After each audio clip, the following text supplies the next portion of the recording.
suskun. Sus, kimseler duymasın, duymasın ölürüm ha.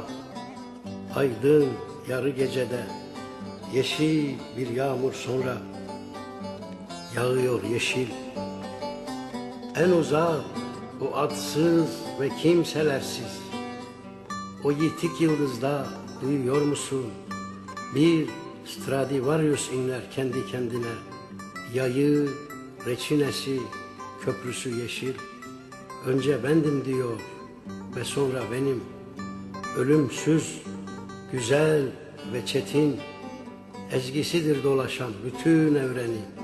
Bilinen, bilinmeyen ıssızlıkları, canımı, tüylerimi sarmada şimdi. Kendi rüzgarıyla vurgun, sarıyor yeşil. Rüya bütün çektiğimiz, rüya kahrım, rüya zindan. Nasıl da yılları buldu bir mısra boyu maceram. Bilmezler nasıl aradık birbirimizi, bilmezler nasıl sevdik. İki yitik hasret, iki parça can, çatladı yüreği çakmak taşının. Ağıyor gök kuşaklarının serinliğinde, çağlardır boğulmuş bir su.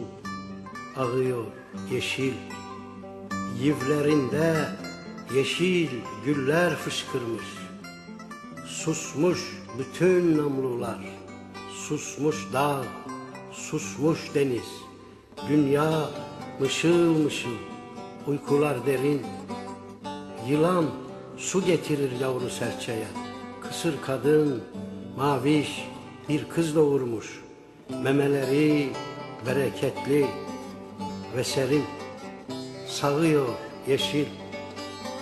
Aydın yarı gecede, Neron çocuk kitaplarında çirkin bir surat ve Sezarsa bir at yıkıntılarda.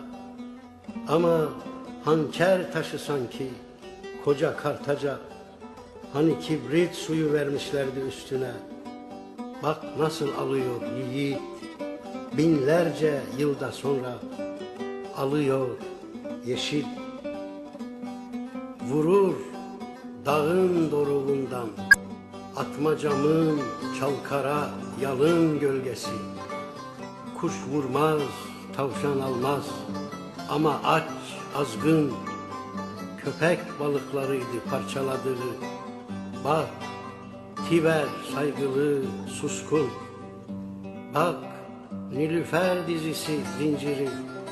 Bunlar bu karısı kol bağlarıdır.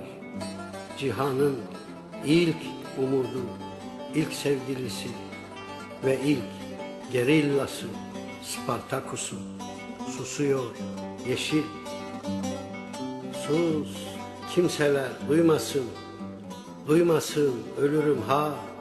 Aymışam yarı gece, seni bulmuşam sonra.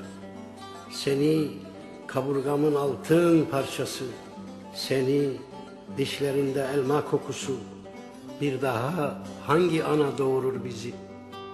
Ruhum mısra çekiyorum, haberin olsun. Çarşıların en küçük meyhanesi bu. Saçları yüzümde kardeş çocuksu.